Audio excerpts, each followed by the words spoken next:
I want to thank our friends from the media who are here today. I want to thank Senator Welch and Tiffany Dina Bitton, who's here from the United States Student Association, yes, to talk about really an important issue. And again, I want to begin by just sort of, making sure people notice this chart, which shows the default rate that's happening right now to student loan borrowers all across the country, and really the almost frightening trajectory that it's on right now that's almost straight vertical.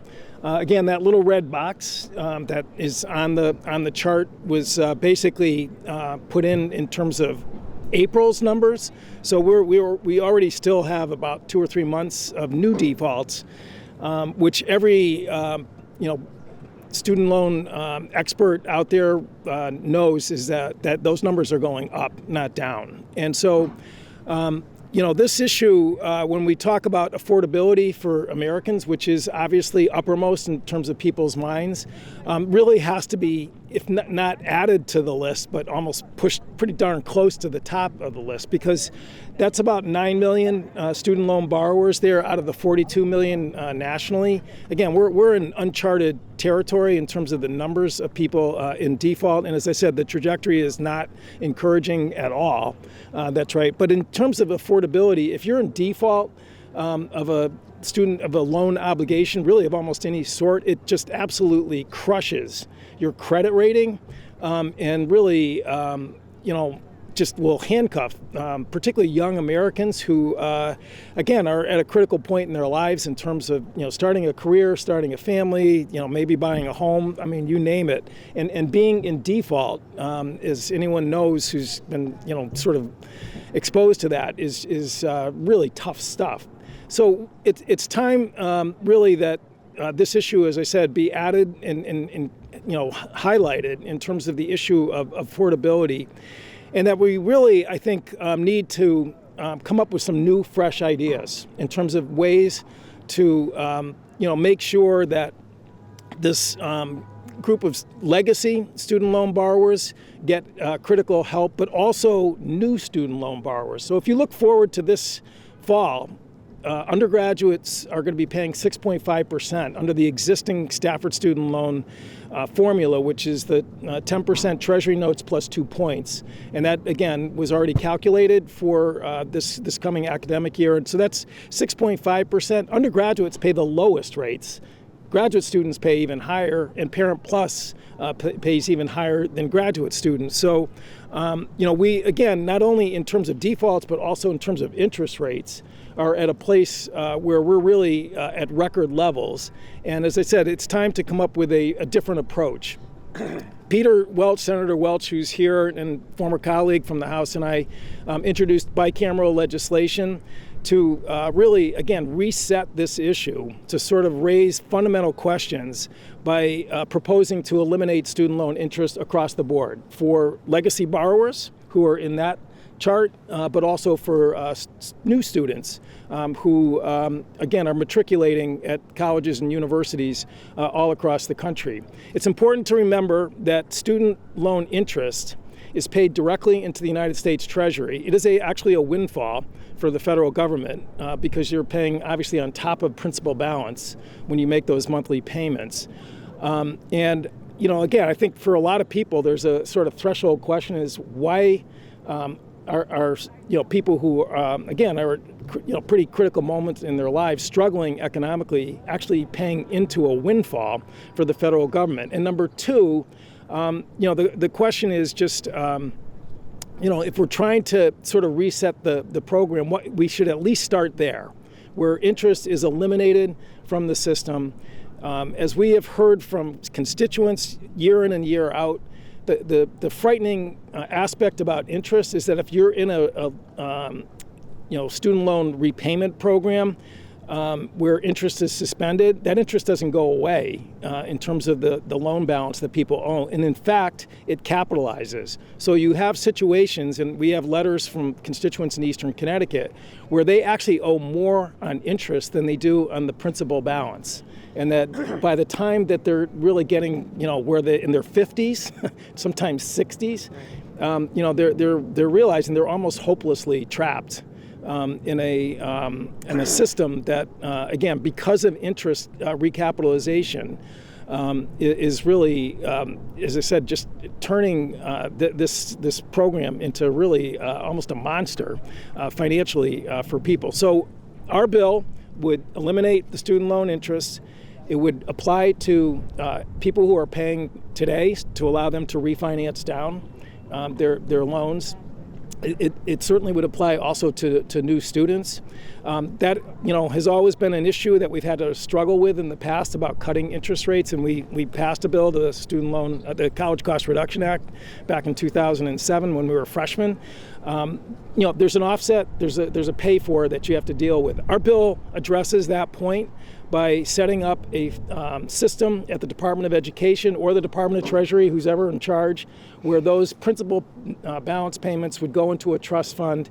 They would be invested in very low-risk assets, and the income that generates would be there to again offset the costs of again eliminating interest as a revenue source for the federal treasury. This is a program that is used by the federal government for the Railroad Retirement Fund, believe it or not, and again it uses the same mechanism of creating a trust fund at the Department of Treasury, investing it in low-risk assets, throwing off interest and income. That protects the solvency of that program. The latest analysis from the Comptroller's Office basically projected out that system is healthy through the 2050s. It's time for us to start using some new thinking and new approaches, using tried and true methods to get student loan borrowers out of this debt trap that they are falling into, sadly, in record numbers. So again, we're really pleased to have also Peter, who's leading the charge in the Senate, and again has been through the battles on student loan bills in the past, and the floor is yours. Congressman Courtney has been absolutely the leader on this since he and I first came to Congress in 2007. Unfortunately, the situation for young people is getting worse, not better. This legislation will be a lifeline to help people get started in life. When you step back, there's been enormous encouragement for young people to get a higher education for good reason. It can lead to better lives. It can lead to a stronger country. It can lead to new leaders getting a toehold in the economy. But as the cost of college has gone up and the necessity of borrowing by students, by their parents, both publicly available loans and private loans, has escalated. In Vermont, the average student debt graduating from college is $38,000. $38,000. And the job market is tough. And where a person is starting out with this financial millstone around their neck and goes into a market where rents are really, really high, where the ability to buy a car is really, really low, where the ability to get started with that kind of debt is an uphill struggle. And then where you see so many people, because they absolutely can't afford this amount of debt, are getting their credit records smashed, which is a further impediment to getting ahead. This is ground zero of the affordability crisis for a whole generation of Americans. And by the way, every single one of those Americans who went to school, did the right thing, studied, got a degree, all with the ambition of being independent and a contributor in society, they had nothing to do with the cost structure of higher education, which is too damn high. They just had to pay the tuition. And the only way they could do it is by borrowing the money. And for this Congress, in this country, to not have a better system that allows people to get the education that benefits them and is the future of our country is shame on us in Congress. And Congressman Courtney's bill that I'm sponsoring in the Senate, bringing it down to zero interest rates, but then investing so that the Treasury is going to be basically held harmless, that is a practical, common sense way to provide some relief. And keep in mind, the students who borrowed still have to pay back on the principal. So this is not something that's going to wipe the slate clean in all the challenges of high rent, of borrowing, getting a car, putting a down payment on a condo if you want to buy it. All of those are still there. But it's absolutely shameful for this Congress to not do something that is within its power to do that will help young people get a start. You know, when I got out of college, I just think about this, it's so much harder for people now. When I got out of law school, I had about $5,000 in debt, and the interest rate was like 3%. And the first apartment I got, I became a public defender, $135. I was able to pay my bills. And it wasn't, I wasn't making a lot of money, $9,000 as a public defender. But Peter Welch today, trying to do that, couldn't do it with $38,000 in debt. And you know what? Our generation owes the younger generation fairness. Our generation owes the younger generation an opportunity to make the best of themselves, and they can't do it with this mountain of debt. And that's why this is so important to Vermonters. It's why Congressman Courtney's bill here and his leadership on this issue is absolutely so essential. So I look forward to working with Joe and his colleagues, and I look forward to working with my colleagues to try to make good on the promise of the benefits of higher education and the opportunity for the younger generation. Thank you. Great. Thank you, Peter. Nice job. So again, now it's my honor to introduce Tiffany Dina Lofton, who's the executive director of the U.S. Student Association, one of the largest, if not the largest, student organizations in the U.S., who obviously is at ground zero in terms of the importance of this issue. Thank you for coming, Tiffany. Thank you so much, Congressman. The United States Student Association is the nation's oldest and largest student-run, student-led organization representing 2.7 million college students across the country who are fighting to make education a right for all. Thank you both for being champions in higher education. This bill is a huge, huge, big step for students across the country and borrowers like myself. Every day I hear from students asking the same question: how am I supposed to afford college? When tuition keeps rising, while financial aid falls further behind, and the Pell Grant is not only in a shortfall, but doesn't at all cover what it used to cover. Scholarships are limited and increasingly competitive. Campuses are cutting academic programs, student services, and resources, while the costs of housing, food, transportation, and textbooks continue to rise. Students are doing everything they are supposed to do. They're working multiple jobs, taking full course loads, and borrowing to fill the gaps. But instead of graduating with opportunity, far too many are graduating into years and often decades of student loan debt. Today, the United States Student Association is proud to stand alongside Congressman Courtney and Senator Welch in support of the Student Loan Interest Elimination Act, because education should create opportunities, not lifelong financial punishment. And I just want to share really quickly how personal this issue is for me. I graduated proudly from the University of California, Santa Cruz, believing my education would allow me to improve my community and serve others. Since graduating, I've had dedicated my career to public service. I've worked in the labor movement for the last 13 years, and I was the National Director of Youth in College at the NAACP. Today, I have the privilege of being the Executive Director of USSA. Yet despite choosing a career rooted in service, I still carry federal student loans with interest rates that were as high as 6.8%, but are now at 6%. After consolidation, every payment I've made has felt like I am chasing a finish line that keeps moving further away. And then, like many of us, life happens. Over the last 3 years, I had to become a full-time caretaker for my father and my uncle, who both experienced serious health challenges. I moved back to Los Angeles from Washington, D.C., while continuing to work full-time. Because healthcare in this country is so expensive, I spent nearly $6,000 a month out of my own personal pocket helping to pay for my father's care. When my uncle passed away in 2024 and my father in 2023, my life changed forever.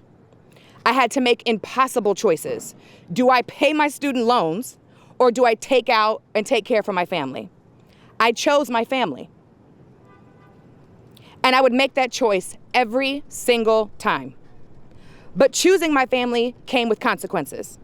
Between medical bills, funeral expenses, and the cost of settling my father's affairs, I fell behind on my student loans. My loans eventually went into default, and my credit score dropped 160 points.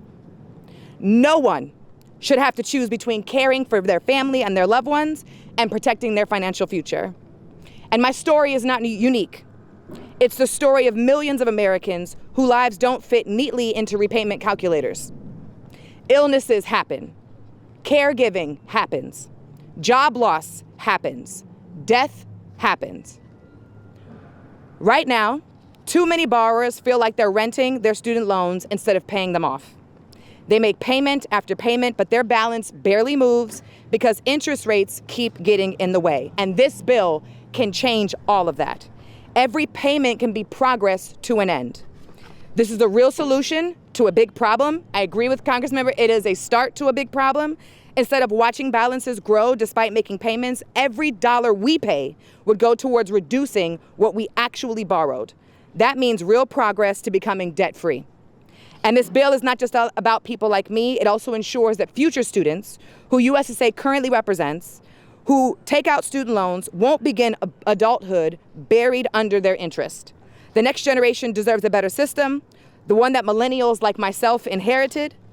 And the United States Student Association has long believed that student debt should be canceled and education should be free.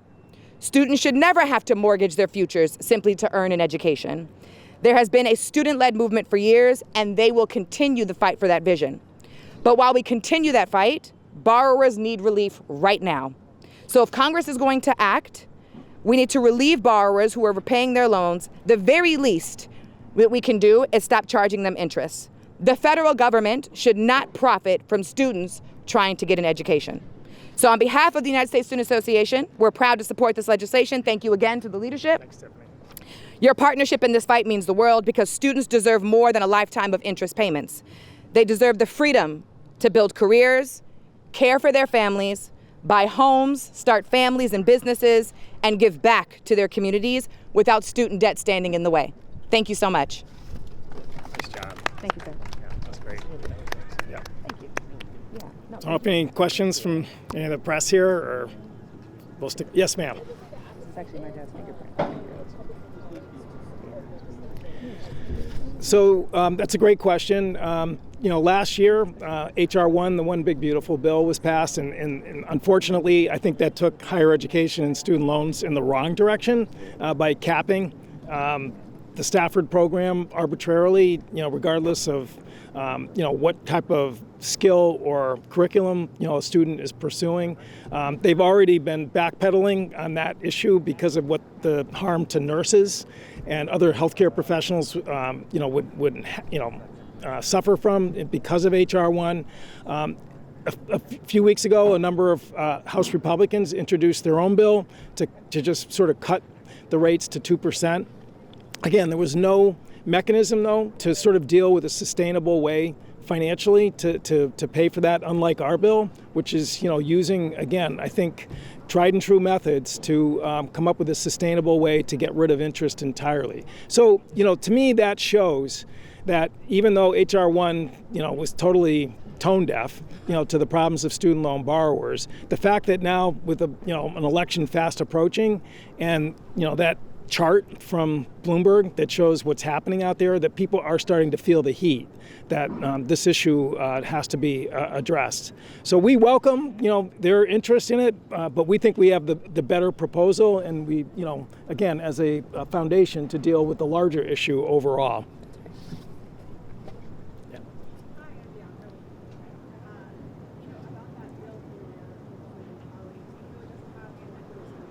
Yeah.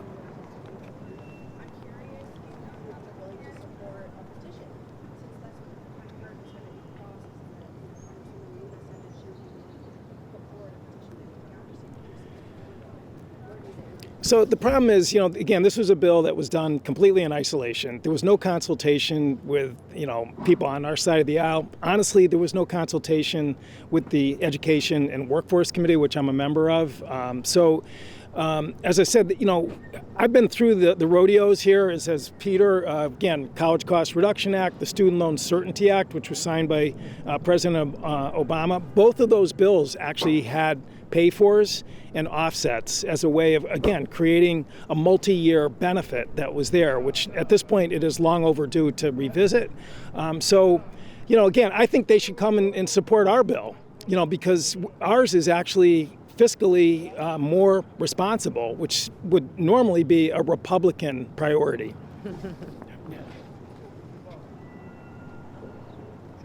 Yeah. Great. All right. Thanks, everybody. You. Oh, sorry. You have? Sure.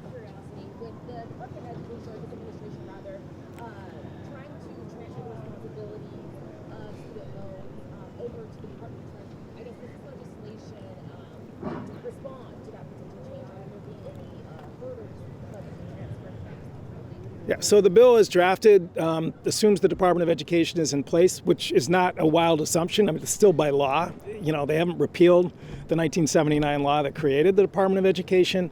That's there.